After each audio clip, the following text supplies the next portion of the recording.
Connaissez-vous la honte? D'après moi, la honte est l'émotion la plus douloureuse de toutes. Son message est: vous n'êtes pas OK, il y a quelque chose qui ne va pas chez vous. Et lorsqu'elle refait surface, je tente de m'enfuir. Comment réagissez-vous lorsque vous ressentez de la honte? La honte m'a presque suffoquée lorsque j'étais adolescente et que j'ai compris le message de mes camarades comme quoi je n'étais pas OK à cause de la forme de mon corps. J'étais trop grande.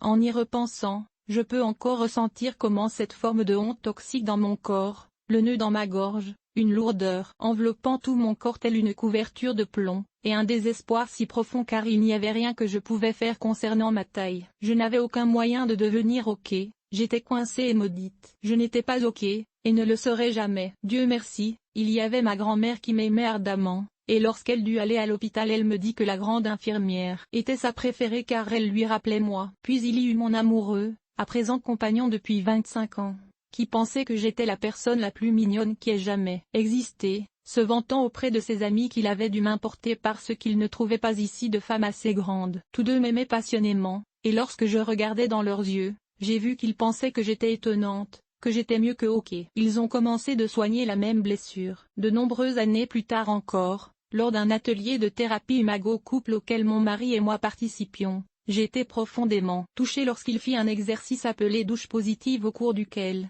face à tous, il déclara avec emphase tout ce qu'il aimait à mon sujet. Lorsque nous avons fait l'exercice, il a mentionné, entre autres choses, qu'il aimait vraiment ma taille. Ma partie adolescente a ressenti tant de soulagement et de joie. C'était comme un baume curatif versé sur mon corps. C'était le contraire de ce qui m'était arrivé lorsque j'étais adolescente. C'était la déclaration publique que j'étais aimée et OK. C'était une nouvelle étape dans mon processus de guérison. Toutefois, les derniers pas de ma guérison doivent venir de moi. C'est seulement une fois que j'ai choisi d'aimer et d'étreindre radicalement chaque centimètre de mon corps que j'ai guéri émotionnellement totalement. Aujourd'hui, je me sens chanceuse de pouvoir dire que j'aime le corps étonnant que je possède. Je considère mon corps comme un miracle, me permettant de vivre, de toucher, d'étreindre, de cuisiner, de marcher, de manger et d'embrasser. Je suis reconnaissante de chaque moment que j'ai dans mon corps, ou avatara sur cette planète, visant à vivre pleinement ma vie. Je voudrais parfois pouvoir revenir en arrière et prendre doucement entre mes mains le visage de cette fille de 15 ans longiligne,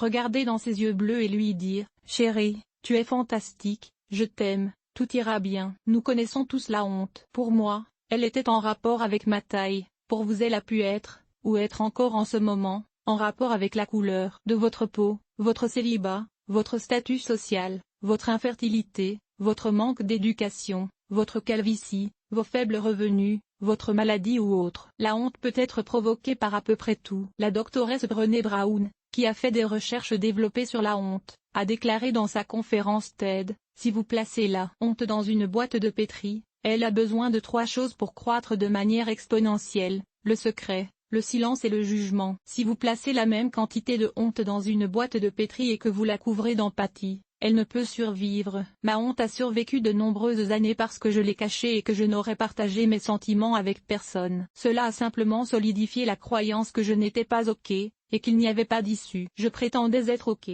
C'est seulement lorsque j'ai commencé à être honnête au sujet de la douleur que je ressentais en grandissant, à propos des messages que je recevais au sujet de mon corps qui n'était pas comme il aurait dû être, que la guérison a pu débuter. Puis, lorsque ma douleur a rencontré l'empathie et l'amour des personnes qui m'aiment, ma honte a diminué jusqu'à disparaître totalement. S'il y a de la honte dans votre existence, je vous invite à me rejoindre sur ce chemin de la guérison. Voici quelques étapes qui peuvent vous aider. 1. Sachez que vous êtes OK, corps, esprit et émotions, dans votre intégralité. Être OK est votre droit à la naissance. Vous êtes OK parce que vous respirez. Être OK n'est pas une chose que vous pouvez réussir ou perdre. C'est à vous, simplement parce que vous êtes un être humain. Nos mécanismes protecteurs, ces comportements qui se mettent en place lorsque nous ne nous sentons pas en sécurité, peuvent parfois être laids. Malgré tout, sous cela, nous sommes tout mieux qu'OK, remplis de lumière et d'émerveillement. 2.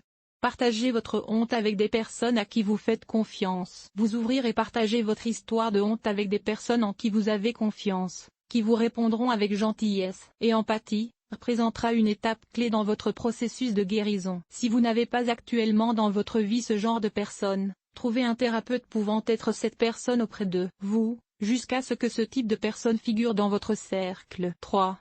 Soyez votre propre supporter ou supportrice. Prenez conscience de votre self-discours négatif et commencez de le remplacer par de la positivité et de l'auto-acceptation. Lorsqu'une pensée surgit vous disant que vous n'êtes pas OK, ralentissez-la et soyez curieux. Demandez-vous, d'où est-ce que cela vient? C'est la voix de qui?